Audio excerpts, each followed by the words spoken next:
우리가 이렇게 모여서 참 예배하고 경배하고 또 찬양하고 마음껏 주님을 목 놓아 부를 수 있다라는 게 얼마나 감사한 일인지 모릅니다. 지구촌에 정말 이렇게 자유롭게 예배를 드릴 수 있는 나라가 사실은 그렇게 많지가 않습니다. 모든 나라들을 보면 저마다 형편들이 다 있고 또 저마다 섬기는 신들이 다 있기 때문에 하나님을 온전히 예배하고 경배하는 나름대로의 환경이 조성되기가 쉽지가 않은 거예요. 기독교를 온전히 섬기는 나라도 마찬가지입니다. 요즘 굉장히 무너지고 있는 시대라고 그래요. 제가 최근에 어느 미국에서 이제 들어오신 이제 목사님하고 이제 얘기를 나누는데, 제가 마지막으로 미국에 있었던 곳이 샌프란시스코였거든요. 샌프란시스코는 참 아름다운 곳입니다. 그곳에 어, 미국 사람들이 제일 살고 싶은 도시 1위가 샌프란시스코였습니다. 그 모든 연예인들이 다 샌프란시스코 그 금문교 골든 게이트 브릿지 그 주변에 다 그 집들을 따로 세컨 하우스로 다 만들어 놓고, 또 뭐 돈 많은 사람들이 다 거기 가서 이제 쉼을 얻고 또 평안을 얻고 했던 곳이 샌프란시스코예요. 그리고 미국으로 여행 온 많은 관광객들이 꼭 들리는 곳이 샌프란시스코예요. 근데 제가 최근에 그 목사님을 통해서 옛날에 제가 있었던 그 샌프란시스코, 산람몬, 프레젠트, 산호세 참 그리운데 어떻게 목사님 한 번씩 가시죠? 제가 그렇게 물었어요. 그랬더니 그 목사님이, 아이고 목사님, 샌프란시스코가 옛날 같지가 않습니다. 그래요. 아니 왜요? 거기요 지금 사람들이 안 갑니다. 관광객도 안 간대요. 왜냐하니까 사람들이 범죄로 난폭해지기 시작했다라는 거예요. 샌프란시스코에서 동성애자들이 뭐 남발하고, 관광객들이 차를 세워놓으면 가게에 뭐 사러 들어갔다가 나오면 차가 다 망가져 있다고 합니다. 유리가 다 깨져 있고 그 안에 있는 뭐 기중품들 다 훔쳐가고, 이게 너무 어, 자주 일어나니까 샌프란시스코에 지금 비상이 걸렸대요. 온 전역에 범죄와의 싸움이 지금 일어나고 있는 도시가 되었다는 얘기를 제가 전해 들었습니다. 미국은 첫 스타트가 예수 그리스도 아닙니까? 그 독립을 하면서 미국의 자유, 그 신앙의 자유를 찾아서 갔던 것이고, 그 프렌티어를 개척하면서 교회를 세워가며 아름답게 나라를 시작했던 나라가 미국인데, 지금 그 미국 사회가 지금 굉장히 흔들리고 있다라는 거예요. 기독교 사회인데도 이게 만만치가 않습니다. 유럽은 이미 교회가 문을 닫은 지 오래죠. 전 세계를 들여다봤을 때 참 주님의 신앙이 참 무너져 가는 그런 모습을 뭐 넉넉히 보게 되는데 참 안타까운 모습입니다. 근데 그 속에서 또 그래도 꿋꿋하게 신앙을 지켜 나가는 분들이 있습니다. 모든 나라들마다 다 있어요. 가까이 일본도 보면 일본이 뭐 기독교 나라가 아니잖아요. 교회 신앙, 기독교 신앙을 가지고 있는 퍼센테이지도 뭐 1%도 되지 않습니다. 일본은 기독교인으로 신앙을 유지하기가 참 어려운 이유 중에 하나가 뭐냐면, 일본은 다신교거든요. 모든 것에 대한 신의 의미를 부여하기 때문에 다신교 혹은 범신론적인 그런 사상을 가지고 있습니다. 근데 기독교에 대해서는 이상하게 일본 사람들이 또 뭉쳐서 뭉뚱그리로 생각하는 경향이 있는 것 같아요. 그 일본의 아주 순수한 기독교인들이 있지만, 왜 복음을 전하는데 어렵게 되냐면 이단들 있잖아요.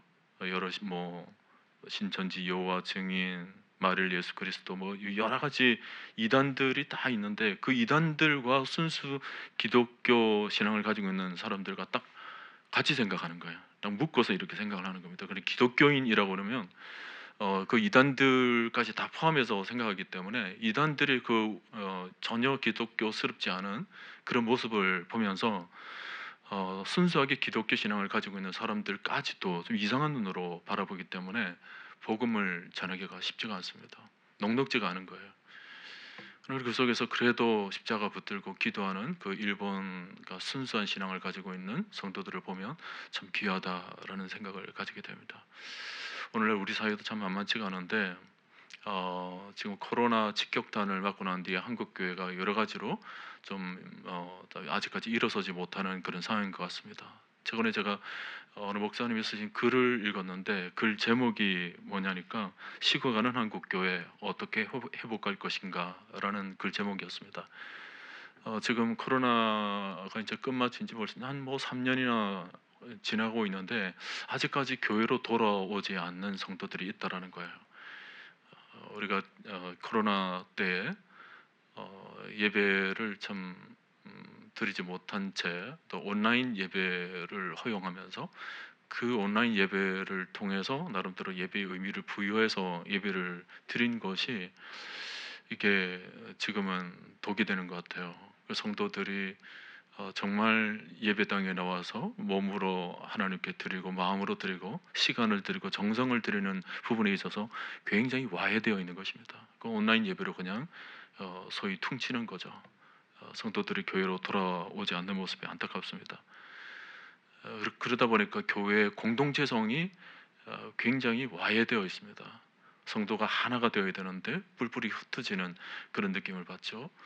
또 과거에 참 기도에 열심을 다했던 한국 교회가 어느 순간 기도의 힘을 잃어가고 있다라는 것이 그 목사님이 글에서 넉넉히 느껴지는데 참 안타까운 모습이에요. 그런 모습 속에서 우리 한국 교회 어떤 방향으로 나아갈 것인가, 무엇을 어떻게 해야 우리 한국 교회, 이 식어진 교회를 다시금 데울 수 있는가라는 얘기를 서술하면서 그 주된 내용이 그래요. 무엇보다 이것을 극복하기 위해서는 우리 신앙의 본질을 회복해야 되겠다. 명확한 말씀에 대한 확신과 성도들 한 사람 한 사람이 정말 비상한 각오와 경각심을 가지고 일어서지는 않으면 안 된다라는 그런 내용으로 좀 겉면에 글을 써내려간 것을 제가 읽었습니다. 자, 여러분, 오늘 우리 시대 참 만만치 않은 우리 시대를 지금 살아가고 있습니다. 마지막 말세지말이라고 그러죠. 주님이 언제 어느 때 오실지 모르는 아주 참 긴박한 시대를 살아가고 있습니다. 여러분, 세태가 어둡다 하더라도 여러분 마음속에 있는 빛을 잃어버리면 안 됩니다. 우리가 등불을 준비하는 사람으로서 정말 주님이 언제 오시더라도 우리가 주님을 맞이할 수 있는 지혜로운 사람이 되어야 되는 것입니다. 어두우면 어두울수록 더 그래야 돼요. 시대가 어두우면 어두울수록 우리는 더욱 믿음 안에 세워져 있어야 하는 것입니다. 초림 때는 주님이 인간을 구원하기 위해서 오셨지만 재림은 마지막입니다. 재림주는 심판주예요. 심판하기 위해서 오시기 때문에 심판주 예수 그리스도께서 오시는 날은 기회가 없습니다. 초림은 기회가 있었죠. 재림은 기회가 없는 거예요. 그래서 우리는 마지막 때를 준비하는 마음으로 늘 깨어 경각심을 가지고 늘 지혜로운 등불을 준비하는 지혜로운 여인처럼, 지혜로운 신자처럼 늘 하나님 오심, 주님의 오심을 늘 마음속에 생각하며 우리의 신앙을 굳건히 다져 나가야 될 줄로 믿습니다. 여러분, 이 시대를 우리가 무엇을 가지고 우리 이 시대를 돌파해 나갈 수 있습니까? 십자가입니다. 주님의 십자가예요. 세대가 아무리 변해가고 시대가 아무리 어두워져 간다 할지라도 주님이 다른 것을 우리에게 가르쳐 주신 적이 없습니다. 십자가, 예수 그리스도의 그 피 묻은 십자가를 붙잡고 우리의 모든 시대를 이겨나갈 수 있도록 우리 주님께서 말씀해 주신 것입니다. 예나 지금이나 마찬가지예요. 앞으로 미래가 어떻게 펼쳐질지 모르겠지만 십자가를 붙잡아야 한다라는 이 사실은 변함이 없습니다. 오늘 여러분 십자가를 가까이 하시기를 바랍니다. 우리가 십자가를 가까이 하면 우리 신앙은 더욱더욱 힘을 얻게 될 것입니다. 우리 믿음의 순수성을 잘 유지할 수 있을 거예요.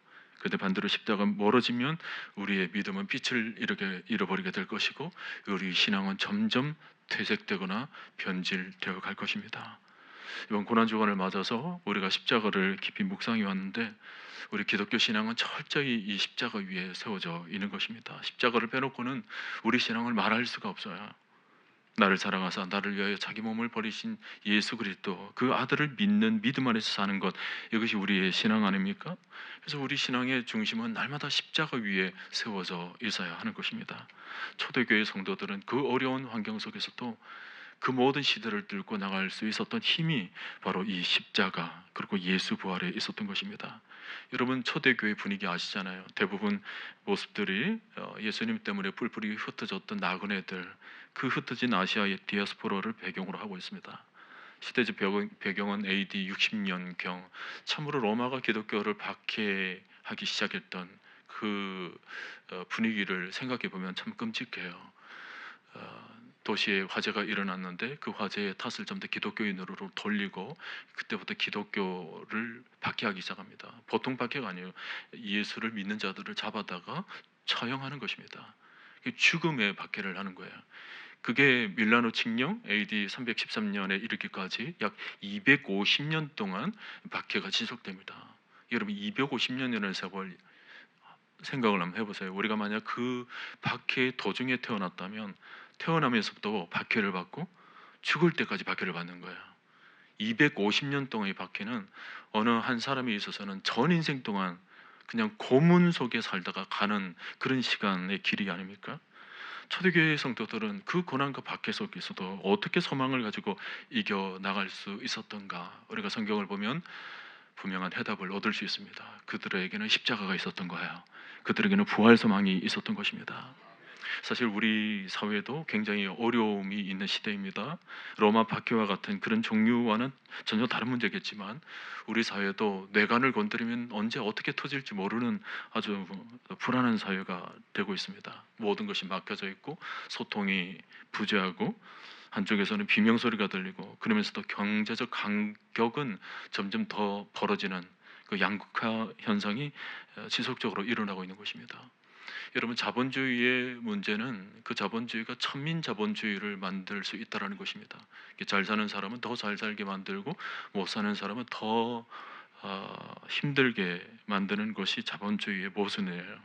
그러다 보니까 청년들 사이에 우리 이 한국 사회를 바라보면서 헬조선이라는 표현을 서슴없이 내뱉고 있습니다. 다소간 나라를 향한 모독스러운 표현이지만 그 현실을 부정할 수 없는 것이 더 안타까운 거죠. 뿐만 아니라 그 속에 우리 성도들은 영적인 어려움까지 더해지고 있습니다. 시간이 갈수록 세상이 기독교에 대해서 호의적이지가 않아요. 그러면서 세상은 음란하고 무정하고 폭력적이고 돈이면 다 된다라는 이 만몬주의가 무성하고, 나라가 너무 팽비합니다. 지금 모든 죄악과 어둠 속에서 팽비하죠. 동성애 기억 축제가 서울시 광장 한 가운데에서 시장의 지지를 받으면서 막 열리고 있습니다. 학교에서는 지금 아이들에게 동성애와 진화론을 아주 공식적으로 가르치고 있죠. 옛날에는 사람이 태어나면 남자와 여자 이렇게 양성으로 얘기했는데 요즘은 그렇지가 않다고 그래요. 일반성을 가리킨다고 합니다. 이게 뭐냐면 어느 산부인과에서 임신한 가정에 부모가 있어서 이런 말을 했다고 합니다. 아이고 축하드려요. 이제 태어날 아이가 어디 남자아이입니까? 여자아이입니까? 그랬더니 그 부모가 잘 모르겠대요. 아직 모릅니다. 아니, 보통 이맘때쯤이면 의사가 가르쳐주질 않습니까? 그게 아니고요. 우리 아이가 나중에 태어나서 지가 남자로 살지 여자로 살지 몰라서 제가 모르겠다라는 거예요. 여러분, 이 기가 막힌 얘기 아닙니까? 어떻게 그렇게 대답할 수가 있죠? 여러분, 우리 사회가 지금 그렇게 되어가고 있습니다. 완전히 뒤집혀가고 있는 거죠. 앞으로 차별법이 제정되면 그것이 이제 현실화되는 거예요. 아주 이 사회가 어떻게 지금 흘러갈지 모릅니다. 이 사회의 마지막 보루로 차별법은 막아야 된다. 지금 목 놓아 부르고 있지만 정치인들은 이상해요. 도대체 무슨 생각을 가지고 그런 법을 제정하려고 하는지 도대체 이해가 되지를 않습니다. 저들도 다 자기네 아이들도 있고 부모이고 다 할아버지 자손들이 다 있을 텐데 어떻게 그런 생각을 법 속에 집어넣으려고 하는지. 여러분 자신의 명예와 자신의 권력을 유지하기 위해서는 무엇이든지 서슴지 않는 그런 정치인들의 모습을 보면서 너무 안타깝죠.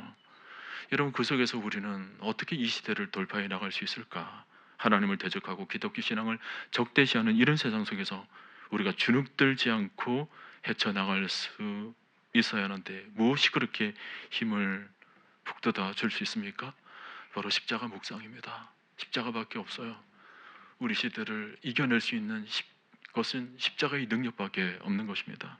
제가 초대교회 성도들을 보면서 늘 의문을 갖는 것은 그들의 마음속에는 십자가를 생각하면서 왠지 모를 그 힘이 그 속에 있다라는 것입니다. 제가 오늘 새벽에도 말씀드렸는데 초대교회 성도들은 죽음을 가까이서 목격한 사람 아닙니까? 십자가의 형장이라는 것이 얼마나 끔찍하다는 것을 그들은 분명히 목격했기 때문에 누군가가 십자가 얘기를 하면 정말 꺼려질 겁니다. 아예 듣기 싫어하고 귀를 닫을 건데 이상하게 성경에 나오는 초대교회 성도들의 모습은 십자가 하면 오히려 그것을 자랑했다는 거예요.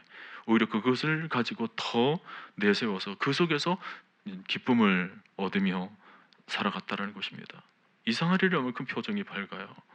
여러분 어떻게 그럴 수 있죠? 무엇이 그들로 하여금 이 십자가를 기뻐하고 즐거워하고 또 자랑까지 하도록 만들었을까요? 그 비밀이 골로새서에 기록되어 있습니다. 골로새서 1장 26절 27절을 보면 이 비밀은 만세와 만대로부터 감춰졌던 것인데 이제는 그의 성도들에게 나타났고 하나님이 그들로 하여금 이 비밀의 영광이 이방인 가운데 얼마나 풍성한지를 알게 하려 하심이라. 이 비밀은 너희 안에 계신 그리스도니 곧 영광의 소망이니라. 그러니까 그들은 예수 그리스도께서 십자가에 못 박히는 것만 본 것이 아니라 그 못 박힘 뒤에 다시 살아나신 부활하신 예수 그리스도를 본 것입니다. 그러면서 하나님께서 왜 이토록 십자가와 부활을 연결해서 하나님께서 우리에게 보여주고자 했던 것이 무엇인가를 그들은 똑똑히 깨닫게 되었다라는 거예요. 영광의 소망이라는 것입니다. 죽음이 죽음으로 끝나지 않고 그 뒤에 영광으로 비춰질 놀라운 부활의 모습을 그들은 눈으로 보았다는 것입니다. 여러분 초대교회 성도들이 이 비밀이 열리니까요. 그때부터 이제 삶을 초월합니다. 가난해도 괜찮아요.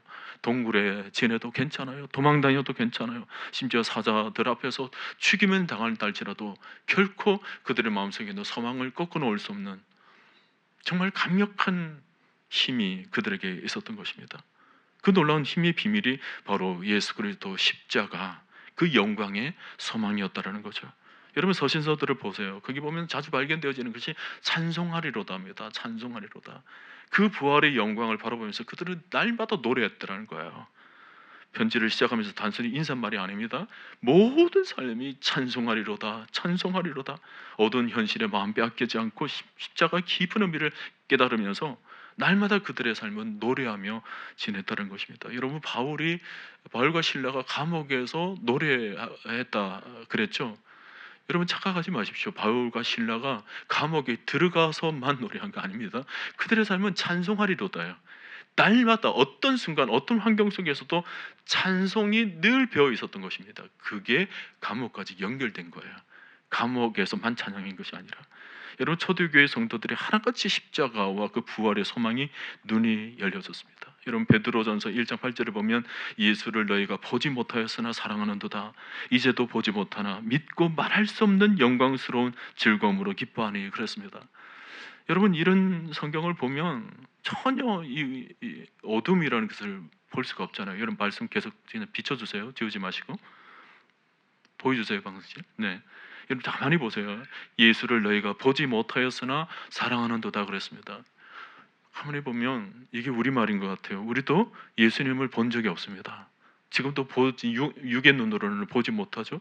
그런데 뭐예요? 사랑하는도다 그랬습니다. 우리 주님을 사랑하잖아요. 아멘이죠? 우리 주님을 사랑해요.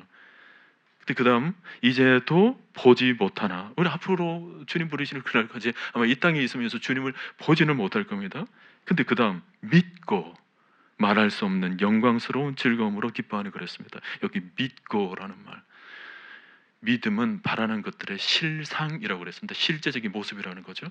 우리가 믿음을 가지게 되면 여호와의 영광을 보게 되는 것입니다. 믿음을 가지게 되면 눈이 열려지게 되는 거예요.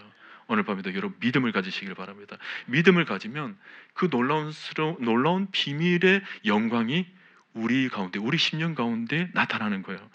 그것을 말할 수 없는 영광스러운 즐거움으로 기뻐하니 그랬습니다.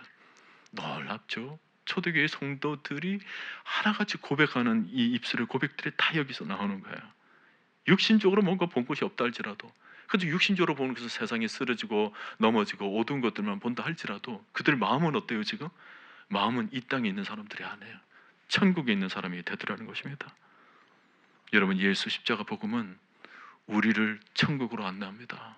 우리를 구원하기 위해서 주님께서 십자가에 못 박혀 돌아가셨다고 그랬잖아요. 여러분, 그 구원이 육신적 구원만이 아니잖아요. 나중에 뭐 부활의 옷을 입게 되는 그 육신적 구원만이 아니잖아요. 우리 영혼의 구원이잖아요. 영적 구원까지 포함하는 거죠. 그러니까 주님께서 십자가에 못 박혀 우리를 구원케 만든 것은 우리 심령, 우리 영혼을 구원케 만드는 거예요. 그러니까 우리 영혼이 구원됐다는 거죠. 우리 영혼이 새롭게 되는 것 아닙니까?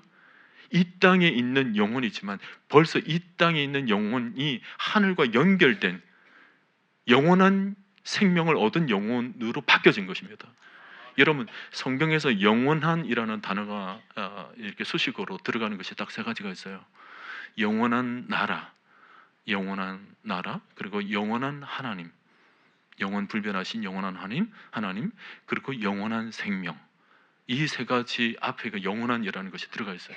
근데 이게 예수 그리스도 십자가를 통해서 모든 것이 한꺼번에 우리에게 주어집니다. 영원한 하나님을 우리가 만나게 되고, 우리가 나중에 예수 십자가 보혈을 통해서 영원한 나라로 우리가 들어가게 되죠. 그리고 우리에게 영원한 생명이 주어지게 된 것입니다. 예수 그리스도 십자가를 통해서 우리가 완전히 변화된 거예요. 영원한이라는 수식어가 우리에게 적용이 되어 버린 겁니다. 적용이 되어버린 거예요. 영원한, 여러분, 영원한 나라의 백성이 되었습니다. 영원한 하나님과 함께 동행하게 된 것입니다. 그리고 우리에게는 영원한 생명이 있습니다. 이 땅에서의 생명으로 끝나는 것이 아니에요. 영원한 생명으로 연결된 것입니다. 그러니 예수 그리스도의 십자가가 얼마나 힘이 있는가. 고린도후서 5장 15절을 보면, 그가 모든 사람을 대신하여 죽으시면 살아있는 자들로 하여금 다시는 그들 자신을 위하여 살지 않고 오직 그들을 대신하여 죽었다가 다시 살아나신 이를 위하여 살게 하심이라 그랬습니다. 다시는 그들 자신을 위하여 살지 않고 그랬습니다. 우리 인생의 의미가 달라졌어요. 우리 인생의 목적이 달라진 것입니다. 완전히 달라져 버렸어요.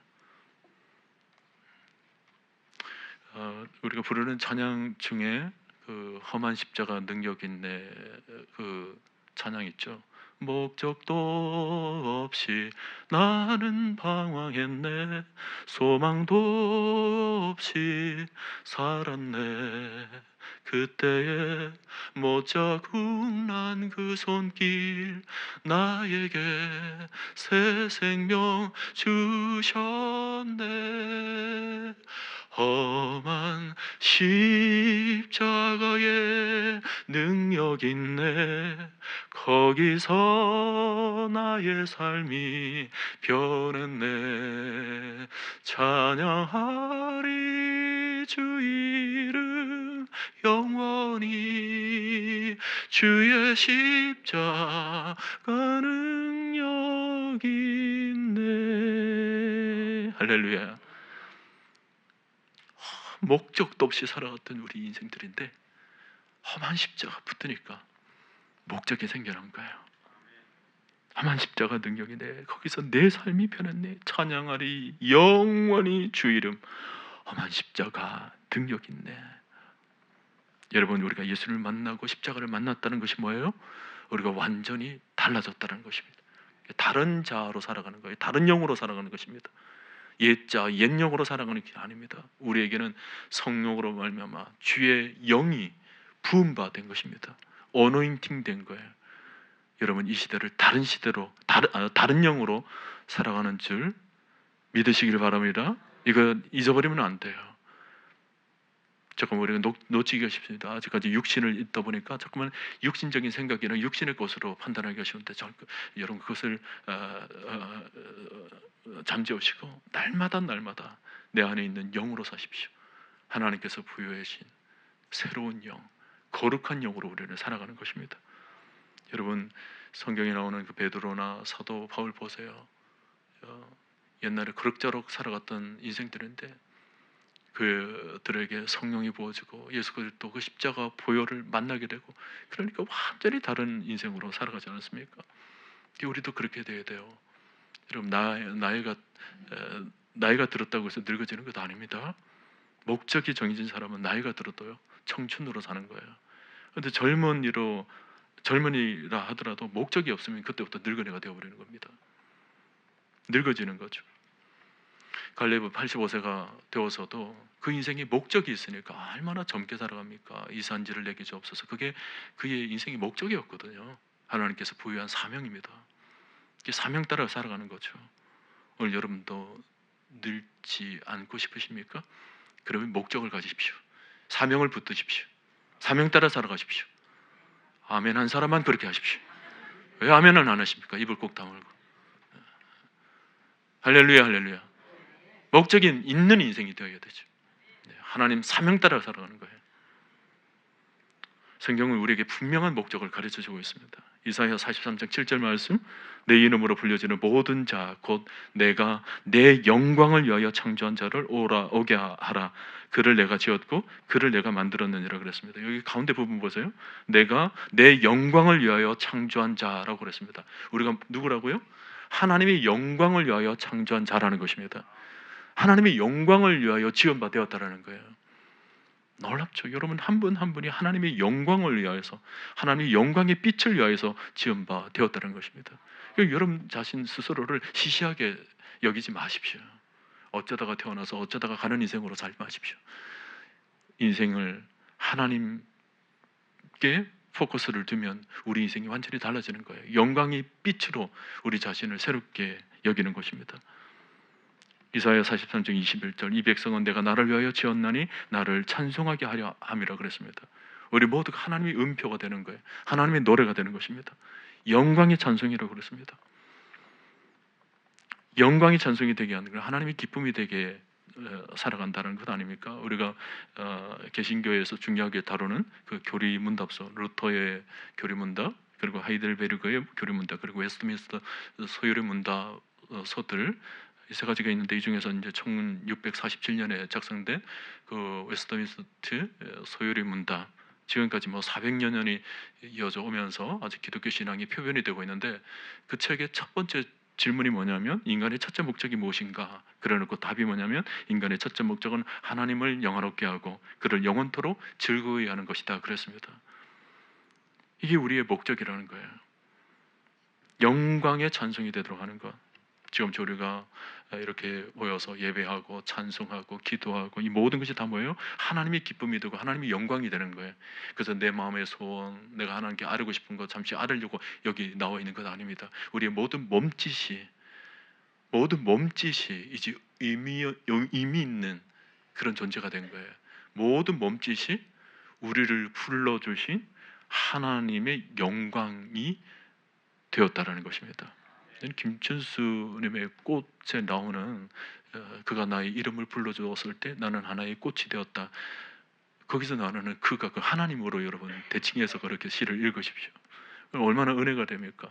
나는 정말 하나의 의미 없는 몸짓이었는데 그가 나의 이름을 불러주니까 내가 꽃이 되었다라는 것. 하나님이 우리의 이름을 아십니다. 우리 이름을 불러주십니다. 그래서 우리는 하나님의 꽃이 된 거예요. 하나님의 향기가 된 것입니다. 예수를 믿으면 누구나가 다 새로운 피조물이 되었어요. 그런지 누구든지 그리스도 안에 있으면 새로운 피조물이라. 이전 것은 지나갔으니 보라 새 것이 되었도다. 여러분 우리가 왜 공부하죠? 하나님 영광을 위해서. 우리가 왜 오래 살아야 됩니까? 하나님의 영광을 위해서입니다. 우리가 왜 돈을 벌죠? 이 세상을 구원하기 위해서입니다. 여러분 표정들이 점점 왜 어두워지십니까? 시장에서 장사를 왜 해요? 인간적으로 대답하면 자식 잘 키우기 위해서 장사를 하죠. 그러나 신앙적으로 대답하세요. 왜 삽니까? 왜 장사를 해요? 누구를 위해서? 다시 부활하신 예수님을 위해서, 하나님을 위해서 우리가 살아가는 것입니다. 나를 위해 살던 인생이 끝이 난 거예요. 목적이 달라진 거예요. 마태복음 6장 33절, 그런즉 너희는 먼저 그의 나라와 그의 의를 구하라. 그리하면 이 모든 것을 너희에게 더하시리라. 보네포가 지적한 것처럼 복음에도 값싼 복음이 있어요. 저급한 복음이 있어요. 우리 주위에도 얼마든지 있습니다. 예수 믿으면 복 받는다. 예수 믿으면 형통한 게 된다.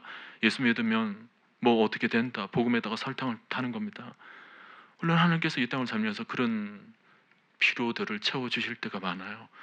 그러나 이 땅의 축복이 근본적인 목적이 아닙니다. 근본적인 목적은 이 땅에서의 것을 취하는 것이 아니라 하나님의 나라와 하나님의 뜻을 이루는 것이 근본적인 목적인 것입니다. 이 땅에 모든 것을 풍성히 더해주시는 것이 우선이 아니라 그의 나라를, 그의 의를 구하는 것. 사실 성도님들에게 이런 말씀을 나누면 성도들이 듣기는 잘 들어요. 근데 삶 속에서 적용을 잘 못합니다. 왜냐하면 그 말씀은 좋은데 우리 현실이 녹록지가 않은 거죠.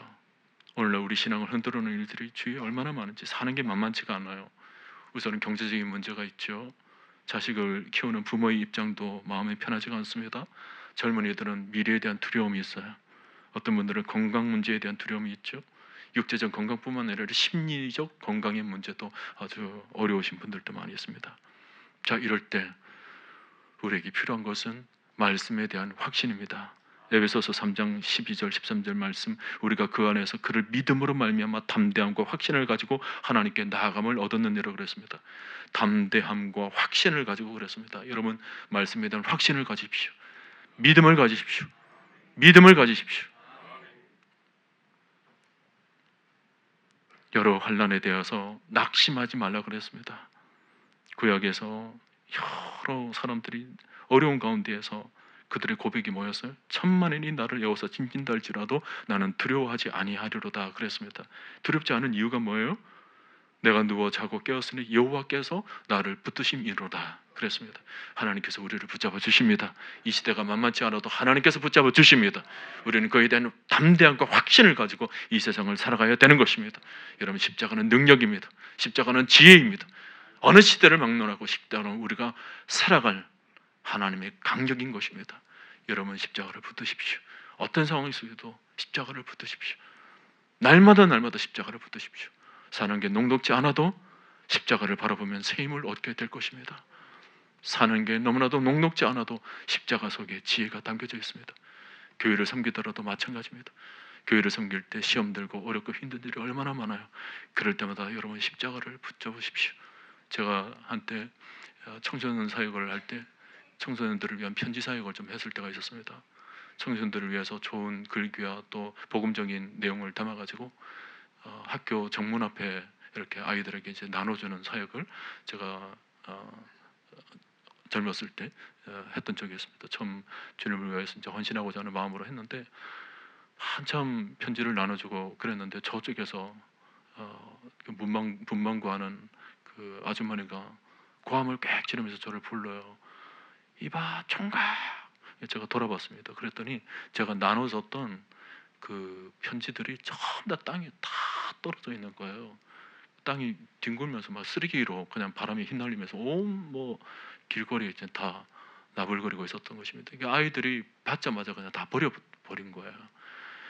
저는 그것을 정말 귀하게 만들었거든요. 제가 아르바이트 해가지고 아르바이트해서 번 돈, 그 당시 번 돈 중에 이제 8만 5천 원을 해서 인쇄비를 해가지고 8만 5천 원 가지고 이제 인쇄를 해서 이제 만든 그 인쇄물인데 그게 다 쓰레기로 되어 있는 거예요.